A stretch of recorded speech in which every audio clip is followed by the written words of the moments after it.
Well, first of all, thank you so much for having us. I think my talk, though not planned as such, kind of flows from Adam's talk before, in the sense that given that we haven't chosen winners or losers in terms of material systems, either in the substrate or on the conductive inks, how do we still try to solve some of these end user driven applications? Since again, we do not have that killer app, that's the only thing that's pushing it, right?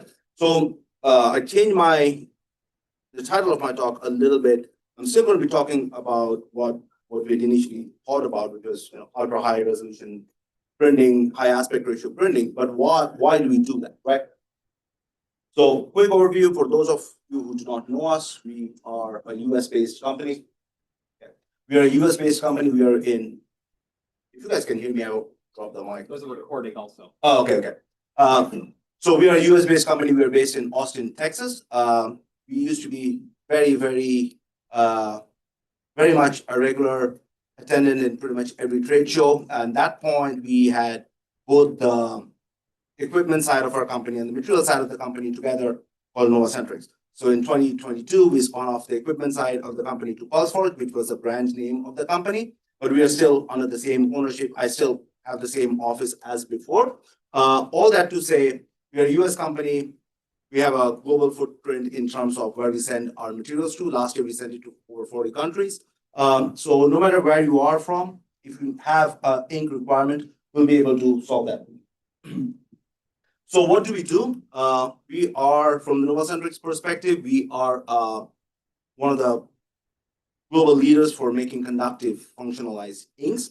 And these inks have a lot of play in a variety of different applications, from automotive to healthcare to photovoltaics, etc. But not only that, we also make these sort of inks in a variety of different types of formulations, both in terms of the materials as well as the type of printability.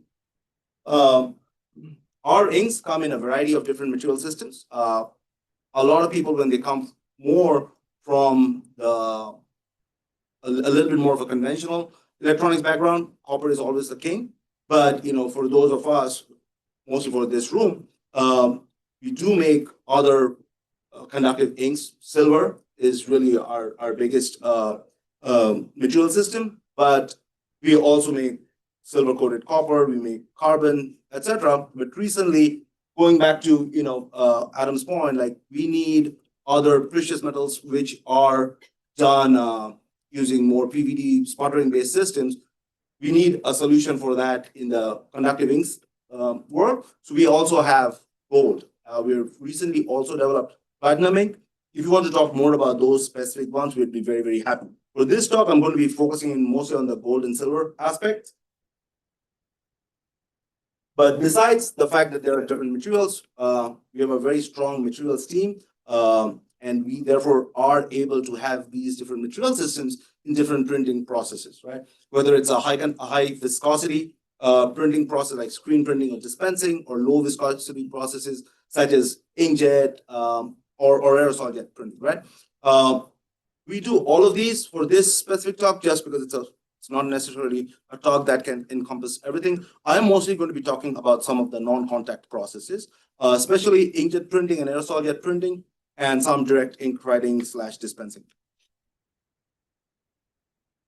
So we heard from Adam's talk why gold is necessary, right? And gold has a lot of applications, especially if you think about the biomedical space. Silver is great for a lot of applications, but gold is very much a biocompatible material. But besides that, on the industrial scale, there is a lot of applications, possibly in semiconductor processing, in different types of display manufacturing.